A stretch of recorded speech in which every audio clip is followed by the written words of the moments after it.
be one of the greatest, that is a vow, yeah, that is a promise.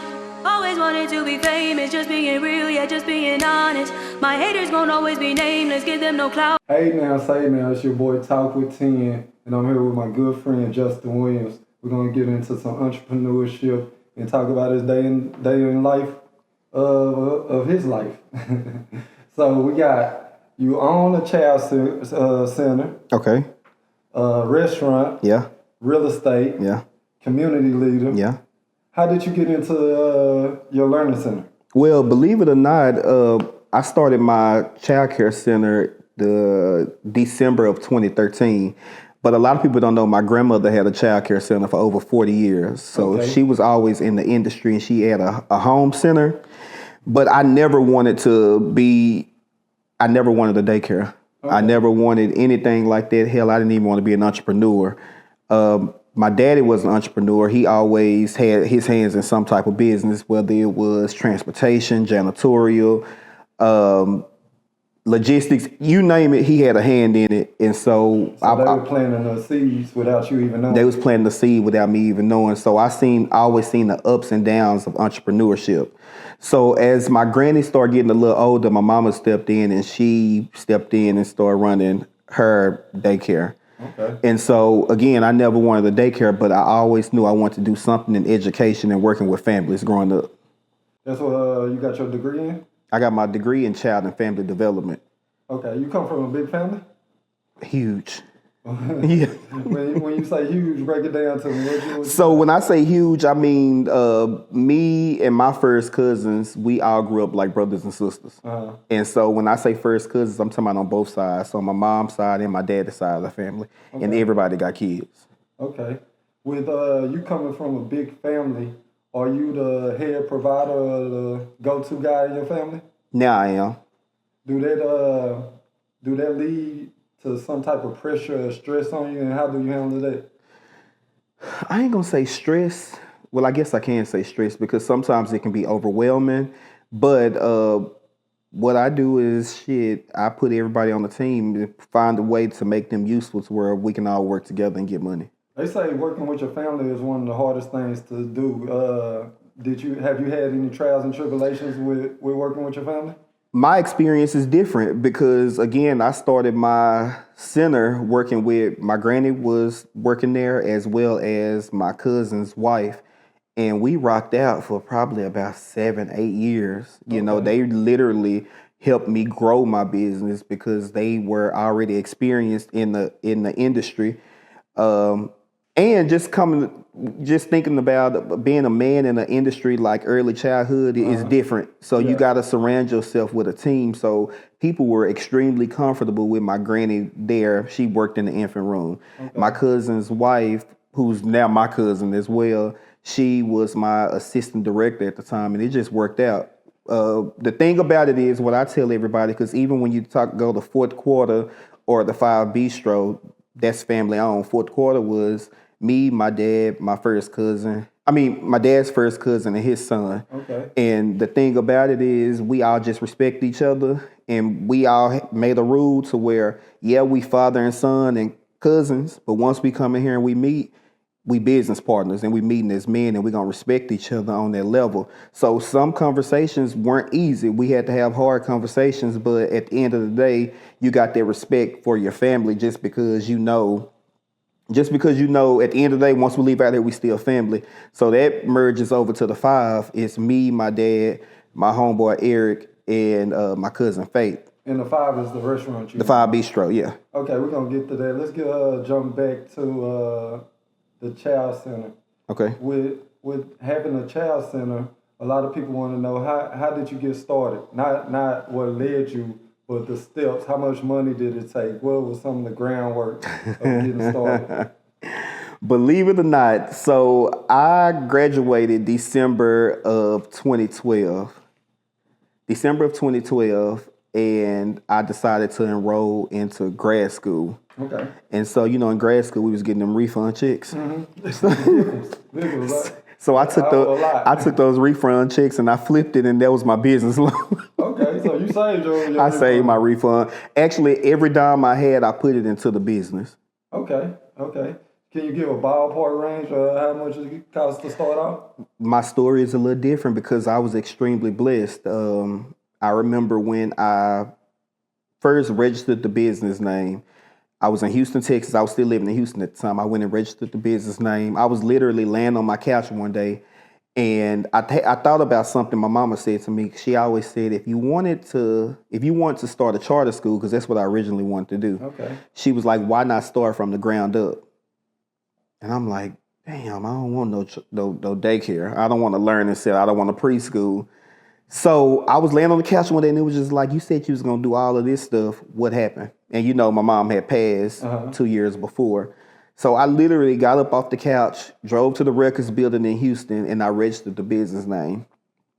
As I left there, I got a call from Wells Fargo to say, hey, we see you just registered your business.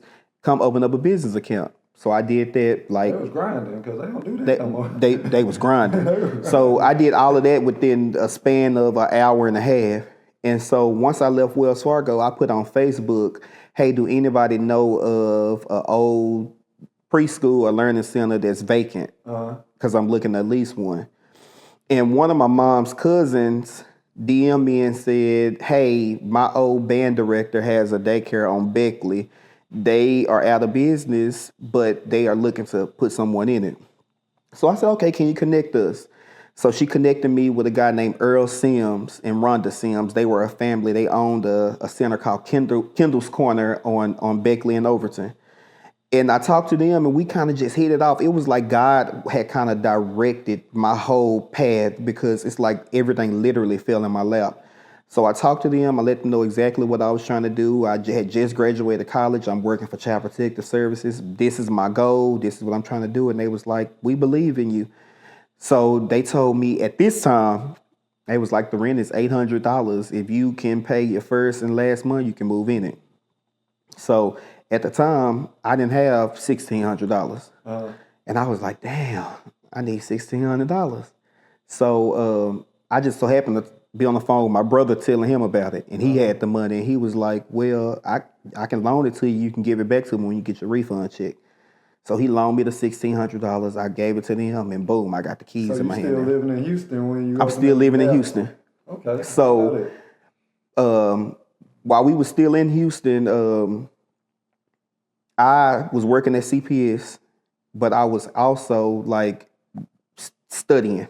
I was studying all of the childcare centers in Houston and trying to figure out what was unique about them.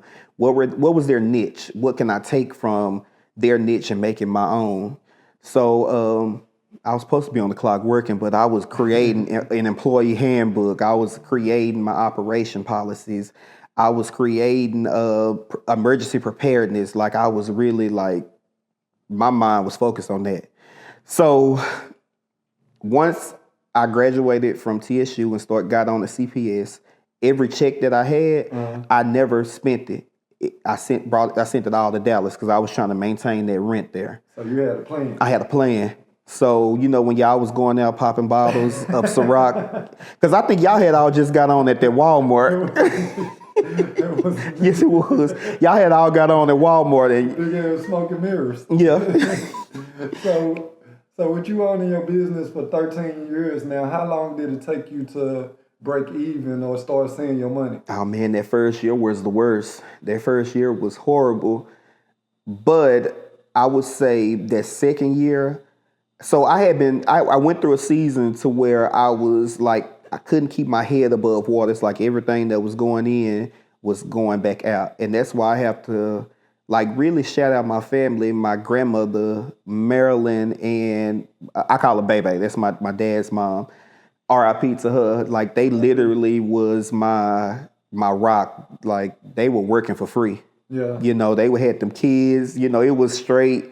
It was like some at home auntie type stuff. So and the kids loved them. So they held it down for me. And I remember not having enough money to keep my head above water. And then my friend Sine went to TSU with us. She called me and said, hey, I need to put my son in daycare.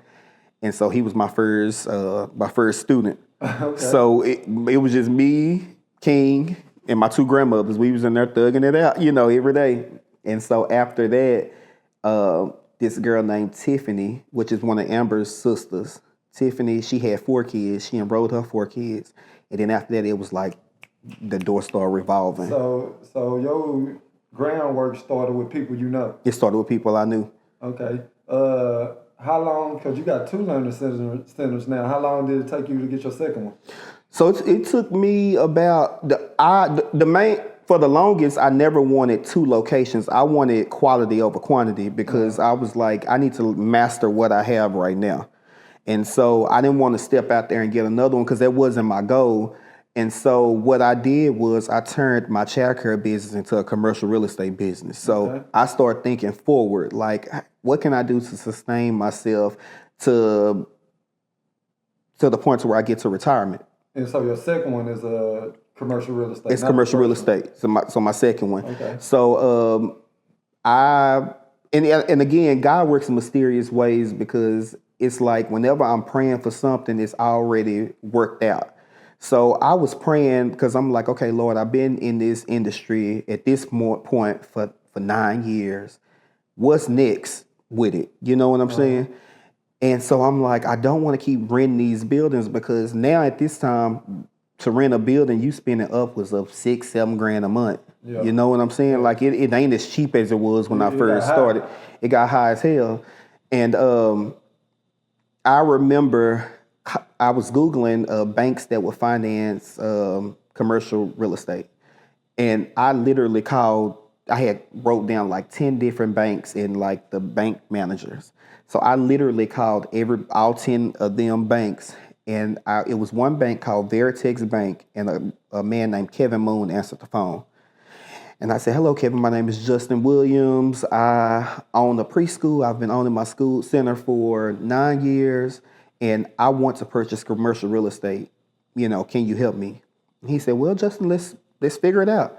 So he kind of went through a list of everything that I needed to have and I needed to do. And as he was going through the list, I realized, damn, I got this already. Yeah. You know what I'm saying? But that's why I always tell people you got to be organized. When you run your business, you got to run it efficiently. You got to be detail-oriented. You got to have a corporate team. You can't just swipe the credit card and not keep up with it. Exactly. And I'm going to take you back about that. So you got to have a corporate team. So you got to have your accountants in place. You got to have your lawyers in place. You got to have just your whole team, your insurance company in place because it all works together. And I remember when I first started in the industry and I started making money, I was spending everything that came through the door. Yeah. Just swiping. You know, young, ain't never really made this amount of money, just doing the most with it. And I remember when I filed my taxes that first year, I owed a shitload of money. And I'm like, how much you think you owed? How much? I owed 50. 50,000? 50,000 is what I owed. And so when I seen the amount of money that I made, I'm like, where's his money? You know what I'm saying? And then I kind of start thinking like, you don't own nothing. You don't own a house. You don't own your car yet. You blew this. You ran through this money.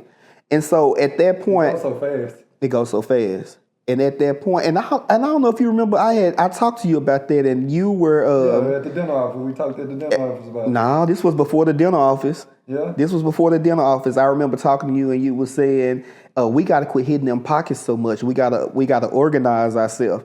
And typically, whenever you say something, I don't ever listen to you because normally. But that stuck with me, and so I was like, "Dang, I gotta quit hitting the pockets." So I was like, you know what? First things first, I'm gonna find me a CPA. And at this time, I just found anybody that I knew was a CPA. She wasn't per se a CPA that's specialized in this industry, but she was a CPA. So I got me a CPA, and I started taking like continuing education classes. And that's the biggest thing that I tell anybody. If you're gonna be in the industry, put some education behind it. You gotta have your CE courses. You got to have your CE courses. So although my degree was in child and family development, they taught me about the development of a child, but not about the business side of it. Yeah. You know what I'm saying? So the business side of it was a whole nother niche. So what I started doing is I remember praying for a certain dollar amount, like, Lord, if you could bless me with this dollar amount, I'll be able to pay all my bills. So what I after I said that prayer, I didn't even think about it no more. I started organizing my stuff. Okay, I'm only gonna spend money on one day. I'm only gonna buy supplies on one day. So it was 2 days I was spending money when I went to buy supplies and when I was doing my payroll and stuff. And when I started letting the money build up, I started to realize the dollar amount that I was paying for, I was already getting. Okay. And so I'm like, so you was that irresponsible? Like I'm having a conversation with myself. You was that irresponsible to where You was just blowing. you blowing money like that. And so I say this was about 2014 when I realized, okay, you gotta get yourself together. So fast forward to when I bought the commercial building, when I was talking to the banker and he was telling me everything that I needed. I'm like, okay, I got that. And so I found the building with one of my friends, and the building was $1 million. So instantly, I'm like, Shit. "Oh no, I can't afford $1 million building." Instantly, you not knowing you really can. Not knowing that you really can. So I just said, you know what? Let's just try it and see. Who knows, bro? When I called that man and told him that, hey, I found the building and we started the paperwork, and he said, I think we can close this deal. I'm like, man. I went from damn near cried. I remember when I started my business begging for the phones to ring, passing out cards. I used to take 100 business cards, and when I would go out, I would not come back home until I passed them business cards out. So I don't care if I was in the grocery store. I don't care if I was at Cush on a Sunday, because that's where I was going. I don't care where I was at. I was passing out them business cards. And so then the phone started ringing and everything. So everything just worked itself out. When he said we could close this deal, I thought about sitting in that building on Beckley, not being able to pay the gas, and it was cold in there. Come on. You had a building on Beckley? On Beckley. That was the first one. Okay. How So long that last? I was on Beckley from 2013 until 2017. Okay, 4 years. Where was I? You came up there a few times. Man, Yeah. I was going by. Yeah, dude. So I remember being in that building and I couldn't afford to pay the gas bill, and it was cold outside. So, but I couldn't tell them parents, hey, y'all, you know, the gas not on. I'm like, something wrong with it, but y'all just bear with me. So I called my granny. I said, Granny, it's cold in here. She said, come around here and come get me. So when I went to pick my granny up, she had like covers, like fold up, like maybe 8 like comforters. Go on now. Bro, she walked in that center. She nailed them covers over the windows, turned the oven on, opened the oven, and brought like some floor heaters, and it was warm in there. She was like, now before anybody come, take this down. But it was like some stuff like that, you know, because although I didn't grow up with a silver spoon in my mouth, I didn't grow up poor. So that, you know, some stuff was a little too hood for me. That's a little too that was a little too in the trenches for me. But hell, we made it work. And so I thought about that moment right there. And shout out to my friend Sharon, because she was the one that found the building for me. And when she found the building and brought it back to me, I'm like, I can't afford no $1 million building. She was like, well, babe, just try. So I'm like, hell, let's try it. Come on now. How that's going right now? So let me tell you a story about that. So I learned when you are closing $1 million deals, you have to always have an attorney review your contracts. So when I closed that deal, I was sued by the entity that's operating in that building right now. And when they sued me, they said I was in breach of contract because they had a clause in their lease that stated the owner could not sell the building to anybody that owned or operated a childcare center. They wanted first deals. They wanted first dibs. But I bought the building under my company's name, the Ivy League Child Development Center. Yeah. And so somebody dropped the ball, whether it was my bank, my realtor, their listing agent, somebody dropped the ball, because we got all the way to closing, then y'all realized, hey, he owns a center and he gonna kick us out at a certain point. And but so if it's a commercial real estate, why was you gonna kick them out? Because my plan was to move into that building. Oh, okay. You know, I didn't want to. My plan wasn't to be your other building. Well, no, I was gonna run 2 different locations. Oh, okay. Because these 2 different cities. Okay. And so, you know, they are a big entity, a chain center, and so, you know, they was kind of trying to let their nuts hang and bully me. A couple of lawyers and stuff. On retainer. Like they got a whole legal sector in their company. And so I called my attorney, which is Nicole Walker, which is Chubb's sister. Okay. And so I kind of told her what was going on. And she was like, oh, no, brother, they not going to push you around. Have them to contact me. And so I did just that. And once I connected them to, she kind of was like, hey, y'all dropped the ball too, so what we going to do to fix it? And so they were like, well, we'll agree to settle out of court amicably if you could allow us to re-sign the lease for another 5 years. How much did y'all have to settle for? Well, it wasn't no money. They just wanted to extend their lease because their lease was going to be up at, so I bought the building of June of 2022. Their lease was going to be up at like maybe October 2022 or something like that. Okay. So they wanted to re-sign for another 5 years. So I agreed to settle out of court amicably. And so we didn't take it to, the big show. And so it just kind of worked out like that. So now they pay me rent and I pay the mortgage. Thank God. Yeah. With that, you got on 2 child centers. Before the second one came, you got into the nightclub industry. Can you tell us about that and when did that happen? So we opened up fourth quarter, I want to say May of 2015. And even with that, I never wanted a club. I never wanted that responsibility. So my dad and his cousin, They wanted the club? They wanted the club. Okay. So they got together and they How were talking. many years are you into your childcare center? When you At this time, 2 years in. 2 years in. And I didn't even realize it was that soon when fourth quarter came around. So they wanted the club, and I can't remember how they brought me into it, but I had no. They seen the business more. Maybe that's what it was, but I had nothing to do with it at all. But some kind of way, I ended up, the opportunity fell in my lap, and we jumped on it. And so we started, fourth quarter was very successful. We started May of 2015, and we lasted for 8 years. And we were kind of like the community cheers. Like that's Everybody knew everybody. It was like if you went to Kimball, Carterville, Maceo Homes, you was there. And so it went for a period of time. So you after fourth quarter, that one, it didn't close down, but you elevated to Five Bistro. Can you tell us a little bit about that? So with Five Bistro, it was originally owned by Bishop Omar, which is my cousin's brother.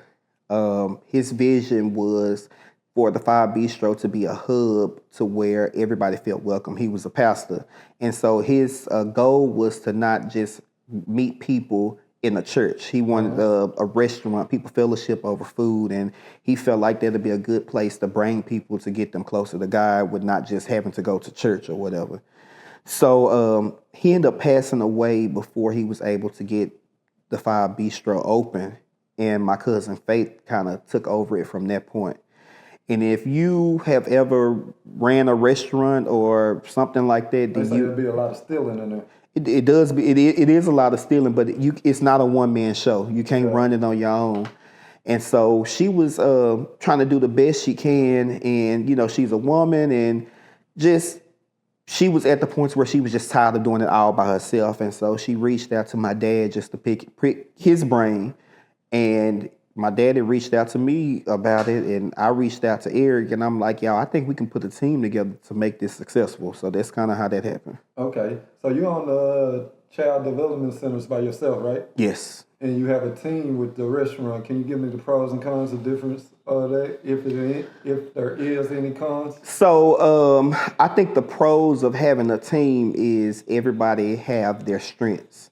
So it's some areas that Faith may be strong in that I'm weak in. Okay. It's areas that my dad is strong in that all of us are weak in. It's areas that I'm strong in that everybody else is weak in.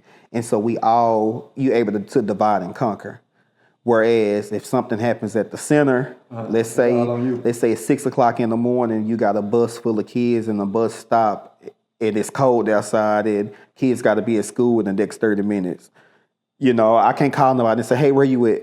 You know, I got to go and get up and figure it out. You got to be the janitor, You know, the bus driver. the whole nine. I remember in 2022, the year I bought the building, I remember the roof caved in of the center I'm in now. We had a bad storm and my towels was just dropping everywhere. So I had to close the center for about a week and then found out that the owner of that building didn't have insurance. So I had to make a decision. Hey, am I going to wait on him to figure out what he going to pay for? Or are you going to pay this big boy bill to go ahead and get this building back operating so you can continue, you know, making money or, you know, helping the families? And so it's kind of decisions like that where sometimes it's easier when you got 3 other people. You can say, hey, look, y'all, we need to all come up with 10 grand versus, hey, damn, I got to come up with 60 by myself. You know what I'm saying? Facts. It's a big difference. With being in the restaurant industry, what advice can you give somebody that want to get in the restaurant or the bar industry? Hire industry experts. Okay. Because a lot of times, team and have somebody that's already hire industry from a GM to a chef to bartenders, and you don't want to hire that everybody that's kind of been tossed up through the city. You know, because typically that's what everybody do, hop around from place to place. Hire industry experts. And do you hire a family member on that too? I don't oppose to hiring family members. Like, for instance, I hired one of my good friends, Tron, as the chef.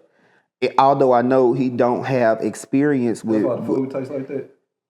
You don't make us get into it on your podcast because I got time. The food is good at Five Bistro. Shout out to Tron, the top shelf in the city. The food is good. And you know, we kind of just put everybody around us that we knew, and so I feel like you want to put some people around you that you trust because it's easy to steal in the nightlife industry. Yeah, now, if anybody know, well, a lot of people don't know, but I used to bartend when we lived in Houston, and I know all the tricks of the trade. Mm-hmm. I know when you're stealing. Come on now. You know what I'm saying? It's going too fast. It's going too fast. It ain't the math ain't math. Yeah. So it is what it is. But my thing is, if you're gonna steal, make sure I make some money while you making yours. So with the bistro, it's a nightclub too. So it's not a nightclub. It's not a nightclub? We are a restaurant. Oh, okay. We are a restaurant, and we just brought the Atlanta vibe to Dallas. Okay. You know, it's so new to Dallas. Dallas don't have the Houston got it. Atlanta well, Dallas does has it. Dallas does have it. So everybody's just like y'all just on a different level. Well, everybody got their own thing. Shout out to Victor's because they got the same thing. Victor's is a restaurant. Okay. You know what I'm saying? Victor's a club too, though. But it's still a restaurant. In the Okay. daytime, you go in the daytime, you're gonna get some good food, you're gonna get some good drinks, you're gonna get good hookah. I'm one of them people to where I support everybody in the city. It ain't a spot that I don't go to in the city of Dallas. I can support everybody. Support big. Support real big, you know. Even though it took you 3 weeks to get here, but support big. Justin is my homeboy. We've been knowing each other since 18 years old, so that's 20 years in the game. It's a rough friendship. It's 20 years in the game. I'm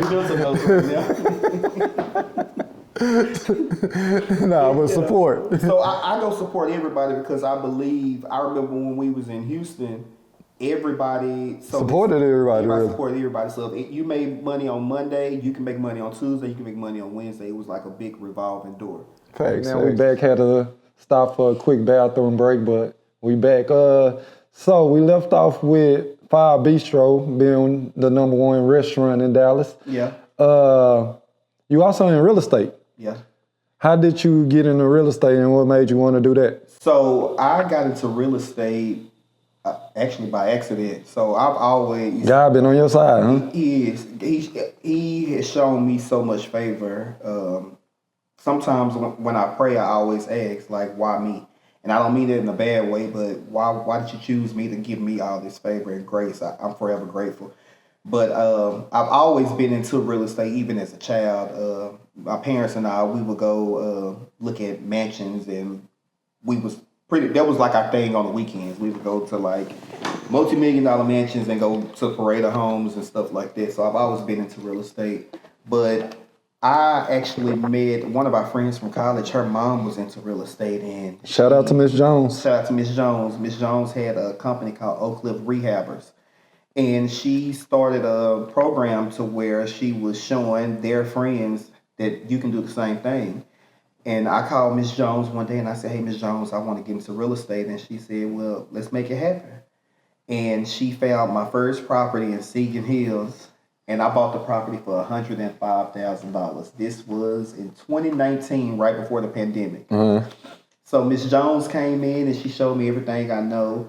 She taught me everything that she knew, and I ended up selling that property for $210,000 in the middle of the pandemic. Come on now. So you do the math on that. So that's real estate is where it's at.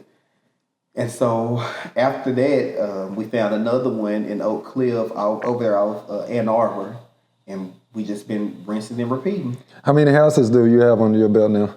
So I own 2 residential properties, 1 commercial property.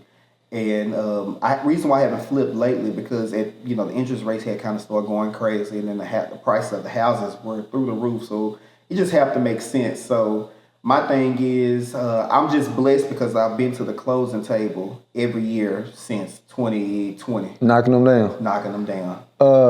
Let's hop back.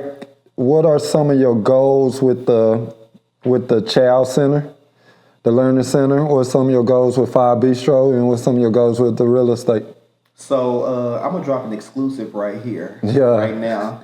And if the Lord says the same, Kanye. I will be owning another Childcare center. I'm currently in underwriting for that right now, as we speak. Where that's going to be? What side of It's going town? to be in Tarrant County. I ain't going to give you the city Okay, right now. I'll okay. just give you a little bit. Then we're going to Houston.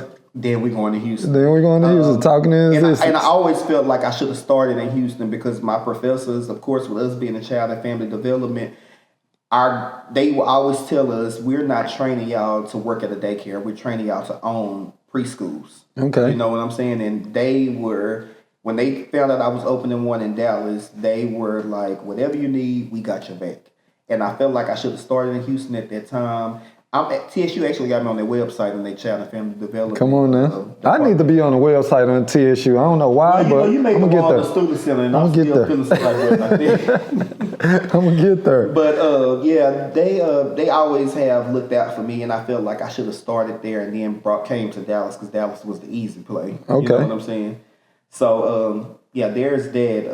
Fire Bistro. Our plan is to expand, and so we were actually in conversation with a location in Arlington on UTA campus, but it didn't go through. But that's business. When you're in business, you have a lot of negotiations that may not go through, but that means it's just not for you right now.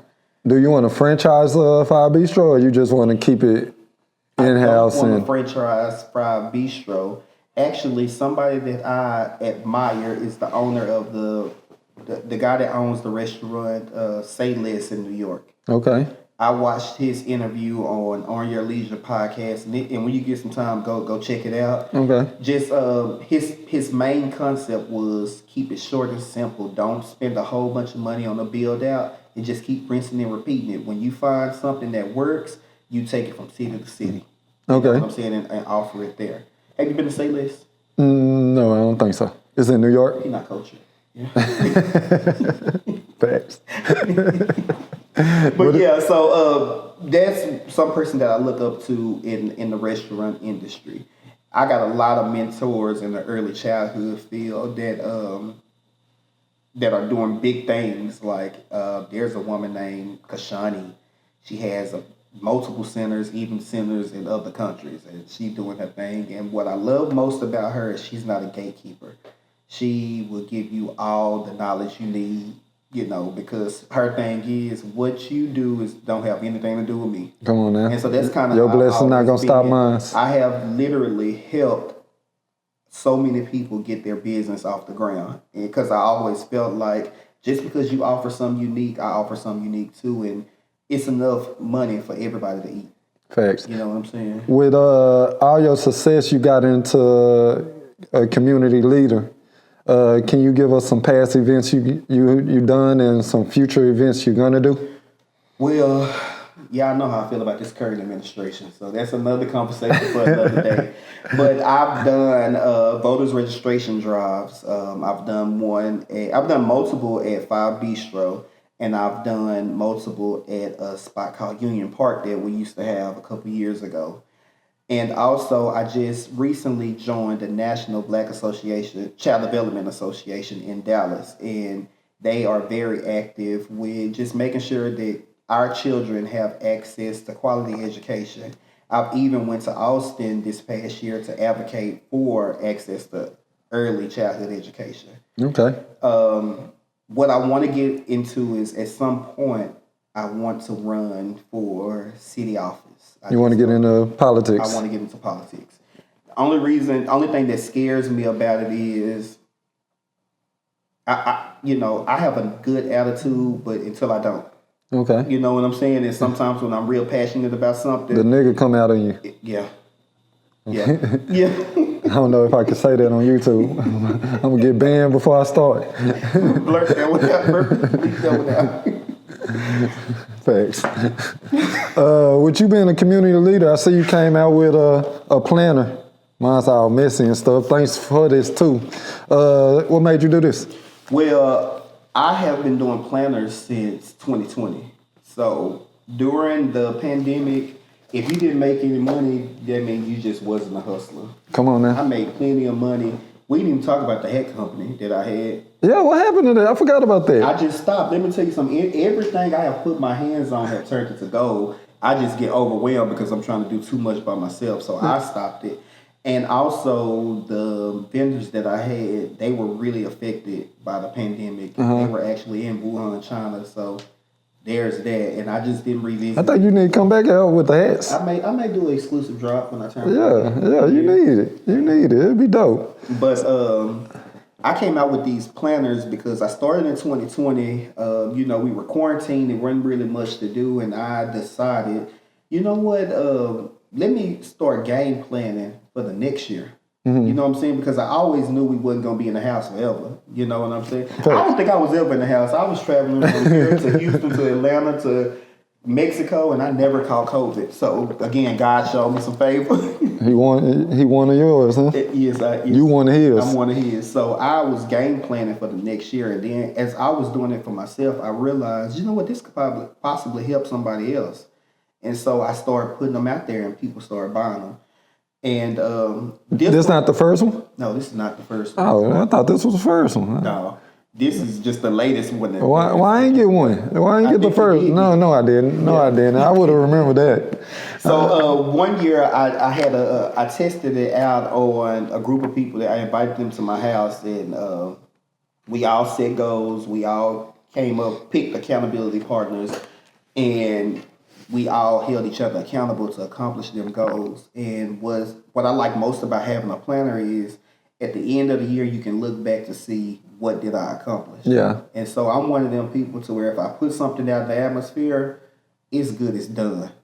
You can cancel Christmas because if I say I'm going to do something, it's going to be done. Come on now. And so even with the planner, is like with this current planner, I wanted to take it up a notch because I feel like just think about we are on the road to a recession. So I want to add a financial piece to this because, not everybody know how to save. Not everybody know how to plan their life. Not everybody know how to set goals and how to take steps to accomplish them. And so I've noticed, like, being somebody with a background in mental health, a lot of our peers, they deal with stress. They deal with anxiety. They deal with just being overwhelmed or anxious. And so sometimes I use this as a way to slow my mornings down. So as soon as I get up and make my bed, before I do anything else, I'm going to pull this journal out. And I like to get up before the world start moving around too much. So I've been seeing on social media, you've been having like journal round table topics or something. Can you tell us about that? Basically, that was a focus group that I did because I just kind of wanted to bring everybody together and explain it to them how to use it. I ain't get invited to that either. You was out of town. Yes, you did. No, I didn't. I keep receipts. And so You know what you told me when I Nah, I ain't get invited to that. Yes, you No, I did. didn't. All right. We're gonna talk about it off camera. You ain't got that much time. But yeah, When so, is the next one? When is the next one? The next one gonna be next year, so I do it Okay. annually. And so, and every year they get better. So this year I wanted to include a piece about all parts of your life, from your financial part of your life to your mental health to your physical health, like whatever goals you have, to write it in there and just kind of calm your mornings down and calm your spirit down. Because sometimes when you have a lot of things on your mind and you want to accomplish a lot, it can get overwhelming, and it can kind of get to a point to where you're like, I'm moving, but I'm not moving fast enough. I did. You need to put a prayer thing in there at the back or something. I will. Yeah, I will. And that's what dope. that focus group was for people that tell me if they noticed something that wasn't in there that I could possibly add. Yeah, there'll be a prayer journal. What is it called? I got one too. Damn, what's the prayer journal called? No, I'll get back to it later. Yeah. So with this, we're out of time now. Thank you for coming. Tell the people where you can, where they can find you at. So you can find me on Instagram at Justin Dante, or at the 5 Bistro, or if you have kids, please come and roll them at the Ivy League Child Development Center. IG the only place? That's the only place. Come on now.